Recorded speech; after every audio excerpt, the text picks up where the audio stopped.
الناشطة الحقوقية ميرا سامي المنسق العام لحملة ما تصنفنيش. سيدة ميرا، ألا تعتبرينها مفارقة أن يقع ما وقع في ميدان التحرير بعد أيام قليلة فقط من القرار بقانون الذي أصدره السيد عدلي منصور بتجريم التحرش؟ دي ظاهرة موجودة كتيرة في مصر في أي تجمعات، مش بس في الميدان. وكانت يعني أنا بس عايزة أوضح حاجة اتقالت من شوية إن هما كانوا 4 فتيات، لا هما كانوا 5، وكان في منهم حالة اغتصاب كاملة، اللي هو الفيديو اللي منتشر دلوقتي على الفيسبوك يعني. ما الذي أدى إلى يعني انحدار أفراد من المجتمع المصري الذي يقال إنه أو يعرف بأنه يعني متدين محافظ إلى هذا المستوى؟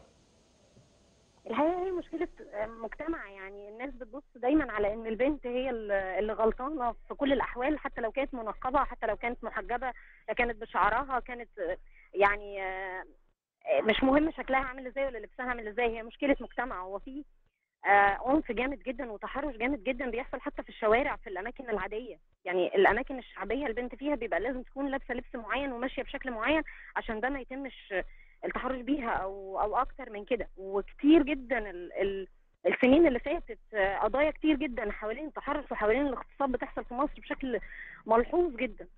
ويعني مش دي اول حاجه هل يعني هناك الناس. هل هناك دراسات سلوكية يعني تبحث عن السبب الذي يجعل هذا الأمر متكررا بهذه الصورة أثناء الاحتفالات؟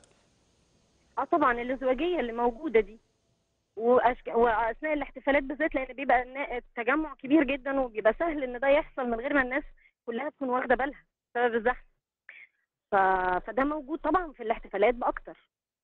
طيب، الإجراءات التي اتخذتها الدولة، المستشار هشام بركات أمر بالتحقيق في هذه الوقائع وتم اعتقال عدد من الأشخاص على خلفية ما جرى في ميدان التحرير، هل تجدينها كافية؟ لا طبعا مش كافيه خالص.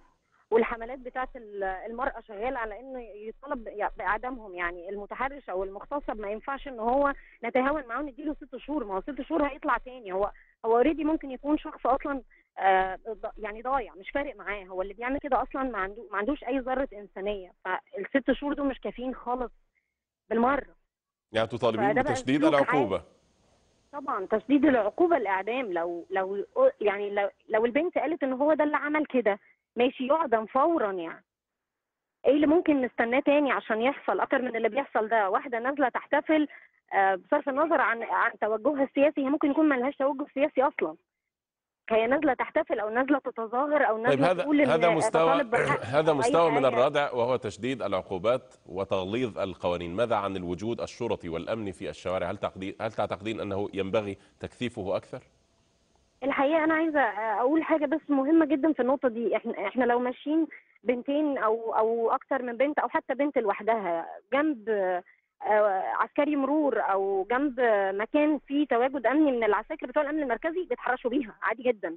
ممكن يكون التحرش لفظي، بس ده في حد ذاته تحرش. فالتواجد الأمني يعني لازم يكون أصلا يعني يعني المنظومة نفسها لازم تتغير، عشان مش بس يعني التواجد تقولين إنها الأمني هو ده ثقافة اللي. مجتمع، لكن تغيير ثقافات المجتمعات هذا أمر يستغرق سنوات طويلة. يبقى دلوقتي القانون هو اللي يحكم ده.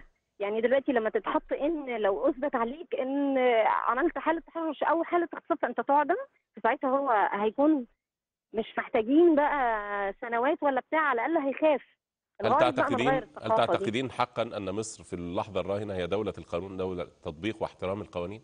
والله احنا بنتمنى ده بعد الوعود اللي سمعناها والكلام كتير.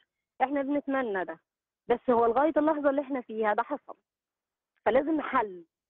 مش هستنى لغايه ما تبقى دوله قانون بقى. يعني ده لازم يكون من اول الحاجات اللي يصدر فيها قرارات صارمه جدا. مستنيين ايه اكتر من كده؟ يعني انا مش شايفه اي حاجه اهم من اللي بيحصل ده. المفروض ان احنا مجتمع شرقي، مجتمع متحفظ، مجتمع طول الوقت بيلوم على الست لو بصت جنبها ولو عملت اقل حاجه من حقوقها. فاحنا دلوقتي كمان مش هنجيب لها حقها لما حد ينتهكها بالشكل البشع ده. فمستنيين يعني هنستنى دولة قانون؟ هو ايه مهم اكتر من اللي بيحصل ده علشان خاطر ياخدوا قرار دلوقتي، قرار جمهوري مثلا او قرار الحكومة تاخده من اللحظة اللي احنا فيها اللي يثبت عليه دوت يعني يعدم؟ هذا يعني هذا مستنيين الأمر ايه؟ دونه صعوبات وعقبات تشريعية ربما ليس المجال مفسحا لنقاشها. شكرا جزيلا لك السيدة ميرا سامي المنسق العام لحملة ما تصنفنيش الناشطة الحقوقية، شكرا لك.